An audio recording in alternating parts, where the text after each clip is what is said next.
حمد وشكر لمن كل به سار لردا دون سخط عند سرسار.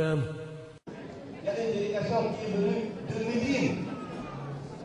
Tous les notables de la mairie de Médine se sont réunis pour envoyer à Khadim Rassoul, qui a pris en charge, Khadim Rassoul a pris en charge la mairie de Médine depuis 1924, depuis l'abolition du califat ottoman.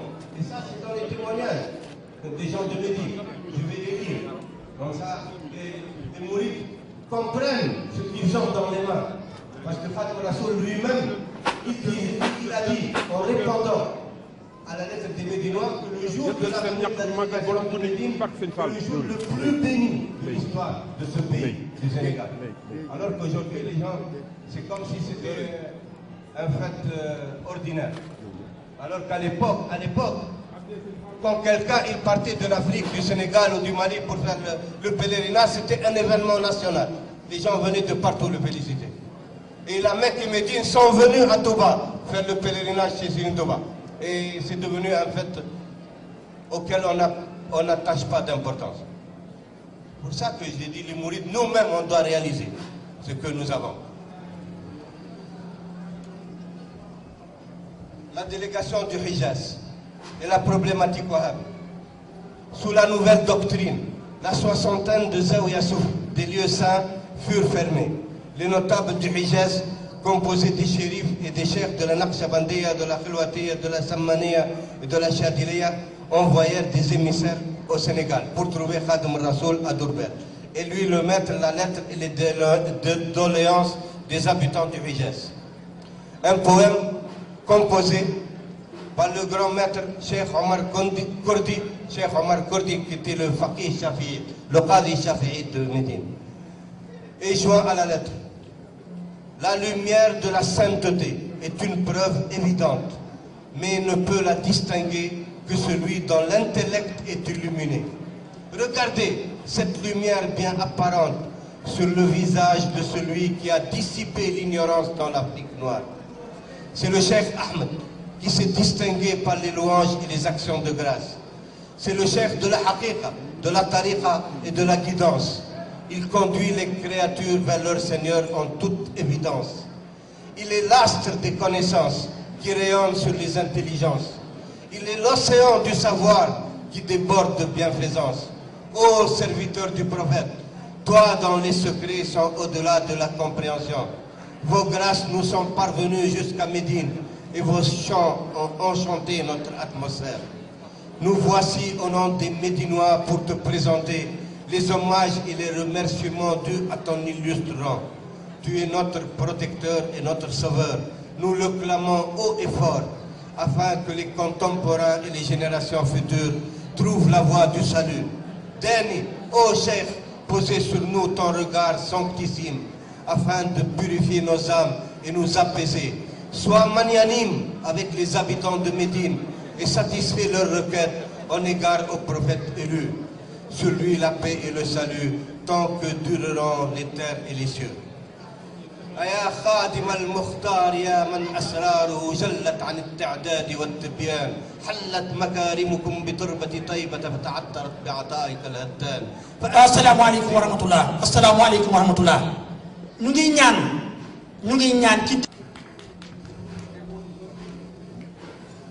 يا خادم المختار يا من أسراره جلت عن التعداد والتبيان حلت مكارمكم بتربة طيبة فتعطرت بعطائك الهتان باتت تقدم شكرها في شخصنا لجنابك العالي الرفيع الشان فانظر إلينا نظرة قدسية تجلو منا العنا في السر والإعلان واعطف على أهل المدينة عطفة ترضي بها النبي المصطفى العدنان. Ça c'est les gens de Médine qui imploraient Khadim Rassoul de poser sur eux son regard sanctissime afin de dissiper leur chagrin et leur peine. واعطف على أهل المدينة عطفة ترضي بها النبي المصطفى العدنان. Prends en miséricorde, embrasse dans ta miséricorde les gens de Médine afin de satisfaire le prophète élu. Regardez la réponse de Khadim Rassoul. Khadim Rassoul, dans sa réponse, il dit, dans la réponse, que la venue de la délégation du Hijaz est l'un des plus heureux moments de l'histoire du pays et l'un des plus bénis. Et il a satisfait les Médinois au-delà de leur espérance et leur composa des qasaïd chargés de puissantes influences spirituelles et aussi leur rédigea une profession de foi qui synthétisait la pensée soufie et la pensée salafi en une parfaite symbiose. Tout cela, ils vont être publiés. Je les ai traduits en français, ils vont être publiés, Inch'Allah, en français. Mais en arabe, ils sont là, tous les textes sont là, de Serigne Touba. Donc il n'y a pas de traduction, c'est les ouvrages de Serigne Touba lui-même. Or, à l'époque, les habitants du Hijaz n'avaient aucune ressource en dehors du pèlerinage. C'était le pays le plus pauvre de la planète. Il n'y a que le désert et des montagnes à la Mecque. Il n'y a ni pâturage, troupeau, ni culture. Ils vivaient que du pèlerinage. Et le calife des Ottomans donnait une rente annuelle pour les habitants de Médine en attendant le pèlerinage. Mais le calife a été aboli, le calife a été aboli par Kamal Atatürk en 1924 et le pèlerinage a été aboli parce qu'il y avait les guerres des Wahhabites. Donc les routes n'étaient pas assurées et les faqirs de tous les pays ont fait une fatwa que le pèlerinage n'était plus obligatoire cette année parce que les routes ne sont pas sécurisées. Donc c'était la faim, la famine à la Mecque et Médine. Et c'est Serigne Touba qui a pris en charge. Il leur conseilla de chercher l'unité et d'œuvrer pour l'éveil de la nation islamique et leur prédit un futur merveilleux et une abondance indescriptible. Depuis l'abolition du califat en 1924, ce fut Khadim Rasoul qui prit en charge les lieux saints et les habitants et ses habitants pendant ces années cruciales, où les razzias et les guerres tribales faisaient rage depuis le début de la réforme wahhabite. La preuve, c'est eux qui ont écrit ça. Dans la Marseillaise, ils ont fait l'oraison funèbre de Khadim Rasoul. Parce que la première délégation était partie chargée de biens, d'argent, il leur a donné toutes sortes de cadeaux et des qasaïd pour les protéger, les gens de Médine. Et une profession de foi à laquelle ils s'accrochent pour faire la synthèse entre la voie soufie et la voie salafi. Mais l'année prochaine, quand ils venaient, ils ont appris en route que Khadim Rasoul est parti vers son Seigneur. Il a été élevé par son Seigneur. Raja'a ila jiwari rabb. Donc ils ont écrit ça. L'objet de cette lettre est que nous, les habitants de Médine, nous avons appris une nouvelle qui a ébranlé nos membres et brouillé nos sens. Nous avons failli perdre la raison et devenir irresponsables. Nos poitrines se sont compressées et nos cœurs ont été comprimés par la nouvelle de la disparition de notre Père, à qui nous avons dédié l'intégralité de notre amour dans ce monde. Sa réalité immortelle, sa bonté et sa générosité sont perpétuelles. Il est le chef des chefs et la référence de tous les maîtres confirmés dans la connaissance. Il est le serviteur de la cour prophétique et l'imam de la communauté des fidèles et des purs.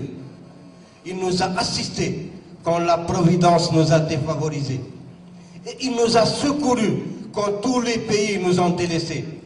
Notre Seigneur l'a accueilli par l'agrément et la satisfaction. Il a conquis la primauté dans les réalités intelligibles. Et il a réalisé la parole divine. Tout ce qui est sur terre est voué à disparaître et ne subsiste que la face de ton Seigneur.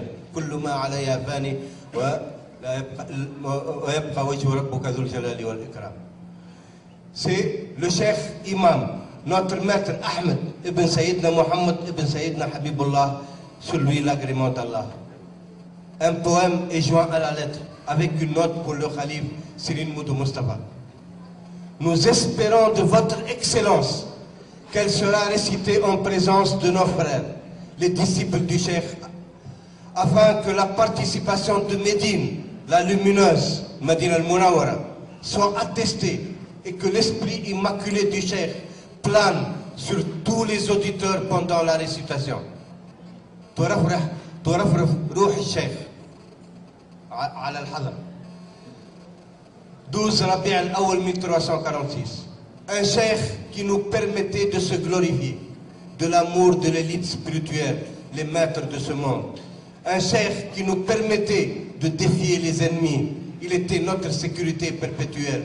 Un cheikh qui nous permettait de repousser l'indigence loin de nos enfants, dans une époque où le pauvre est misérable. Un cheikh en qui nous nous réfugions pour jouir de l'immunité et de toutes les assurances. Combien de fois nous nous sommes adressés à lui pour obtenir nos besoins et dissiper nos chagrins. Si ce n'était pas son apport généreux, nous aurions été dans le dénuement total et nous aurions failli à notre mission d'accueil des visiteurs honorables, les pèlerins. Ça, c'est la Marseillaise des gens de Médine, qui ont insisté pour que Serigne Modou Moustapha, il l'a fait lire devant tous les mourides, pour qu'ils sachent que leurs frères de Médine sont aussi peinés qu'eux par la disparition de Khadimou Rassoul. Cette relation aujourd'hui, où est-ce qu'elle est? On doit la revivifier. Les mourides doivent comprendre qu'ils ont une place à part dans l'islam. Parce que ce qu'ils ont, ce qu'a apporté Khadimou Rassoul, personne dans l'islam ne peut le procurer aux musulmans. Khadimou Rassoul a protégé tous ceux qui se rattachent à lui.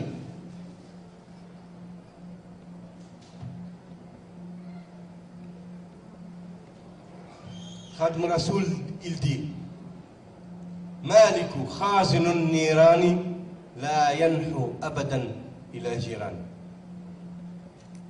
Malik, le gardien de l'enfer, ne connaîtra jamais mes protégés. Allah a donné les disciples de Serigne Touba, ceux qui sont rattachés à Serigne Touba, il les a donnés à Serigne Touba en propriété. Ils sont la propriété de Serigne Touba. Il en fait ce qu'il veut. Mallakani al-bari'u wal-wali riqaba man likhtarahu al-nabi. Le Seigneur, notre Créateur, m'a accordé la propriété des âmes que m'a confié le prophète élu. Ils sont la propriété de Serigne Touba. Il en fait ce qu'il veut. Et encore beaucoup de choses qu'on ne peut pas dire pour ne pas créer des incompréhensions dans l'entendement de certains. Il y a des gens, jusqu'à présent, ils dénigrent des choses simples. Par exemple, même au Sénégal, même certains qui sont des mourides ou de familles mourides, et quand ils parlent de Serigne Touba et du rapport de Serigne Touba avec le prophète Mohammed sallallahu alayhi wa sallam, ils disent ah non, on ne peut pas voir le prophète Mohammed sallallahu alayhi wa sallam comme ça à l'état de veille. Alors qu'avant Serigne Touba, tous les qutb ont vu. On peut pas, un qutb ne peut pas occuper sa fonction de qutb sans voir le prophète Mohammed sallallahu alayhi wa sallam à l'état de veille.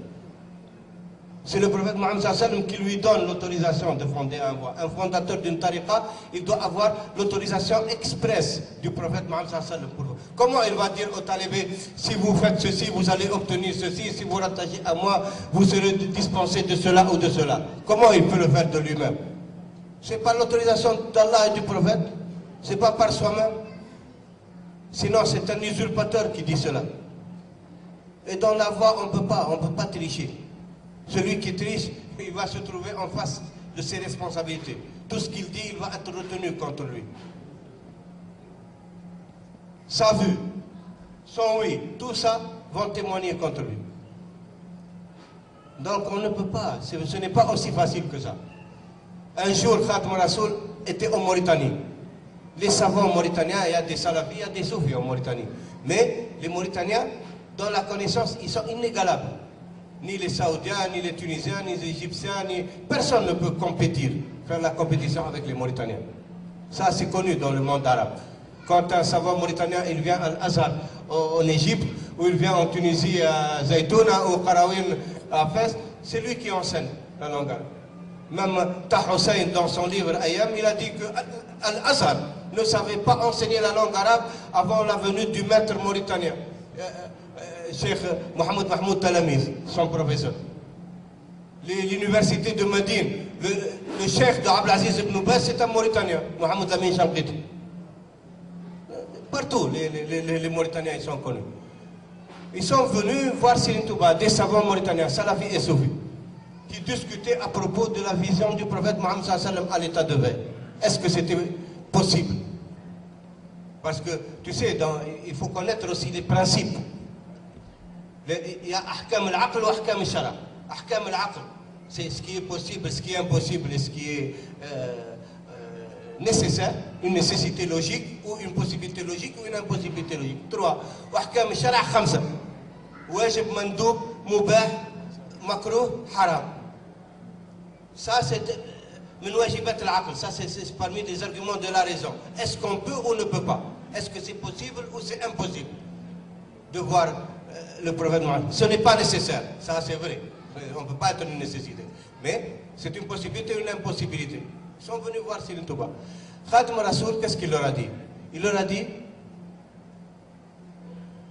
la vision du prophète Mohammed, elle a été attestée par des savants dans toutes les générations.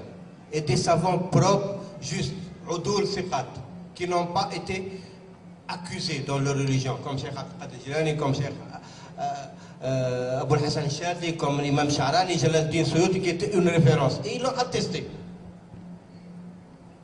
Alors, 2 générations, ils ne peuvent pas, tous ces gens-là, ils se sont ligués pour former un mensonge à travers les générations.